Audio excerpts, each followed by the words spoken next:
বন্ধুরা, তোমরা সবাই কেমন আছো? আশা করি খুব ভালো আছো। দেখো, আমার কর্তামশাই বাজারে গেছিলো, বাজার থেকে চিংড়ি মাছ নিয়ে এসছে। তা খুব একটা বড় না, একটু ছোট সাইজের আমি কেটে ধুয়ে আমি রেখেছি।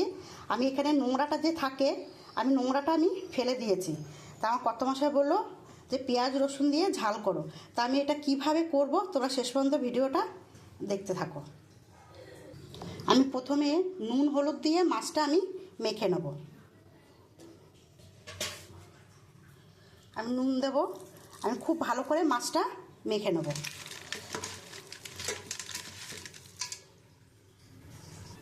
আমি নুন হলুদ দিয়ে খুব ভালো করে মাছটা মেখে রেখেছি। এবার আমি এখানে একটা মশলা বানিয়ে নিয়েছি। দেখো, আমি মিক্সচারে মশলাটা করেছি। আমি এখানে আদা রসুন পেঁয়াজ আর আমি চাল মগজ, দুটো গরম মশলা, তেজপাতা আমি দিয়ে এটা পেস্ট করে রেখেছি। আর এখানে আমি কড়াইতে সর্ষের তেল দিয়ে দিয়েছি, যেহেতু আমি রান্নাটা সর্ষের তেলেই করব। তা মাছটা আমি সব এক এক করে ভেজে নেব।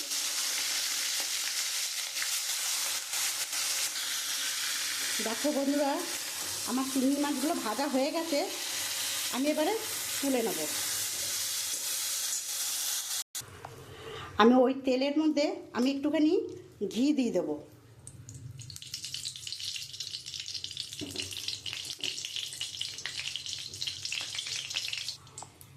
ঘিটা জমে গেছিলো, যাই হোক আমি একটু ঘি লাগবে, আমি দিলাম।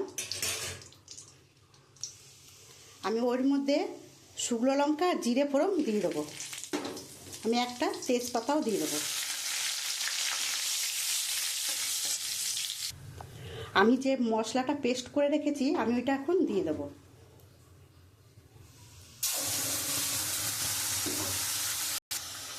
এখানে দেখো, হলুদ লঙ্কার গুঁড়ো জিরের গুঁড়ো ধনের গুঁড়ো আমি এটা দিয়ে দেবো। দিয়ে আমি মশলাটা খুব ভালো করে কষিয়ে নেব।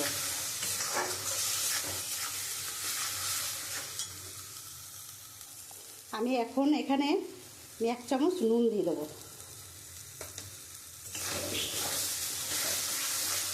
আমি খুব ভালো করে কষাবো। দেখো বন্ধুরা, আমার তো কষানো হয়ে গেছে। এবার আমি চিংড়ি মাছটা দিয়ে দেবো। যেহেতু আমি চাল মগজ দিয়েছি, তাই একটা খুব সুন্দর একটা গন্ধ বেরিয়েছে। এবার চিংড়ি মাছটা দিয়ে একটু কষিয়ে নেব। তারপর আমি পরিমাণ মতন জল দিয়ে দেবো। এটা বেশি একটা ঝোল করব না, এটা একদম কষা করেই করব।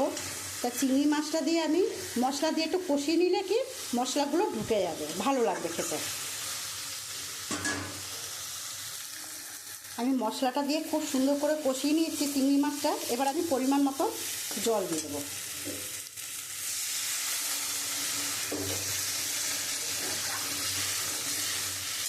আমি এবার একটু নেড়ে চেড়ে একটু ঢাকা দিয়ে দেবো। আমার এটা হয়েই এসছে। এবার আমি একটুখানি গরম মশলা দেবো। গরম মশলা দিয়ে আমি নামিয়ে দেবো।